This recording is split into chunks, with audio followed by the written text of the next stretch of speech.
Tara Pow, good morning and welcome to your maths learning video for today. I just want to say a quick message as a well done for your lovely home learning that you've been uploading this week. You've been doing a fabulous job, I'm so proud. So the date is the 14th of January and our learning objective today is to check doubling using halving. Okay, so this week we've been doing lots about using the inverse operation to check our sums, and we're going to do that today. But the inverse to doubling is halving, and the inverse to halving is doubling. They're the opposite operation to each other. So we're going to go through how you would check that your doubling sum is correct by using halving, and we're also going to check how halving is correct by using doubling. Okay, so we're going to go through a couple of examples, and then your worksheet today is using the opposite operation, so the inverse of doubling or halving, to check your sums are correct.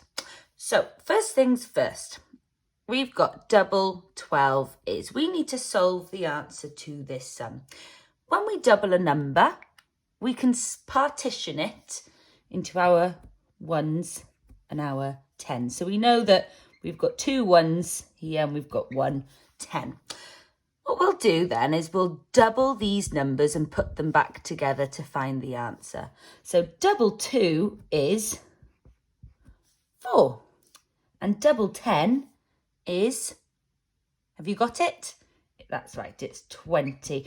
Remember, when we're doubling, you're just adding the same number again. Okay, so you're adding that number 2 times, or you are multiplying it by 2. Okay, you've got 2 lots of that same number. So double 12 is, we've got 20 and we've got 4. Put them together, gives us 24. So that's what I think my answer is. What we're going to do to make sure this answer is correct, we're going to find half of 24. So just like we partitioned our numbers here to make it a little bit easier, we can do the same again. So in my ones column, I've got 4 ones, and in my tens column, I've got 2 tens. So that gives us 20. So remember, we've got our ones and our tens above. So this time we're not doubling because we're checking our answer to our doubling by using halving, okay? So half of 4, we're splitting it into 2 equal groups. We are dividing by 2 when we find half. So half of 4, or 4 divided by 2, shared into 2 equal groups, would be 2. Okay, because we know that 2 and 2 gives us 4. And if we were to split 4 into 2 equal groups,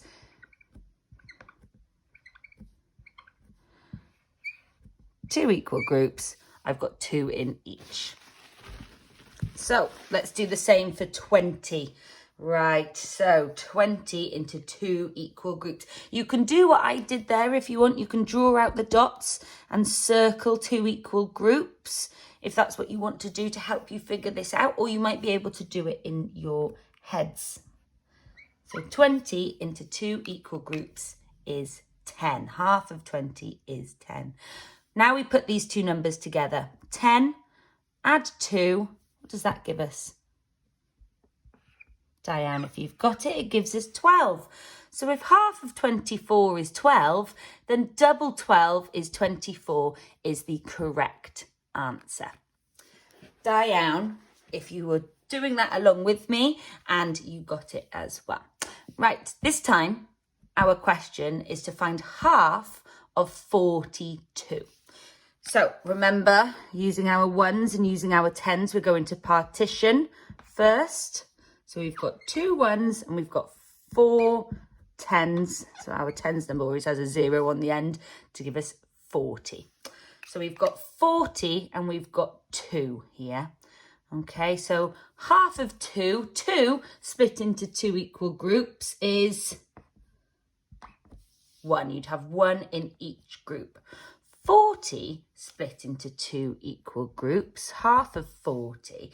Now you might find it a little bit difficult to draw out all of your dots for this one. 40 is quite a big number, but we can use our tens number to help us. We know it's going to have a 0 on the end because it's a tens number that's more than 10, and it's an even tens number. 4 split into 2. Half of 4 would be 2. So half of 40 is 20. We can use our number facts from what we know about our ones numbers, okay? So half of 40 is 20. Put them together, what do we have? 21. Right, so we've worked out our sum. Now we need to check our answer. What's the inverse operation to halving? That's right. Inverse to operation to halving is doubling. So now we need to find double our answer to our halving question, which is 21. So double 21. So let's partition our numbers. We've got 1 in our ones and we've got 2 tens, so we've got 20. Let's do our ones number first. Double 1, 1 add 1, 2 times 1. What does that give us? That gives us 2. Next up, we're going to double 20. And do you remember how I said we can use our knowledge of our ones numbers? So we know that 2 times 2, double 2 is 4. When we're working with tens, we add a 0 onto the end. So double 2 would be 4, but we're working with a 10, so we put 0 on the end, so it would give us 40. Add these numbers together. Double 21 is 40, add 2, which gives us 42. We've got 42 here, and half of 42 is 21. Double 21 is 42. So again, our answer is correct. Good luck today. If you have any problems at all, drop me a message on Seesaw and I will be able to help you. Hwyl fawr!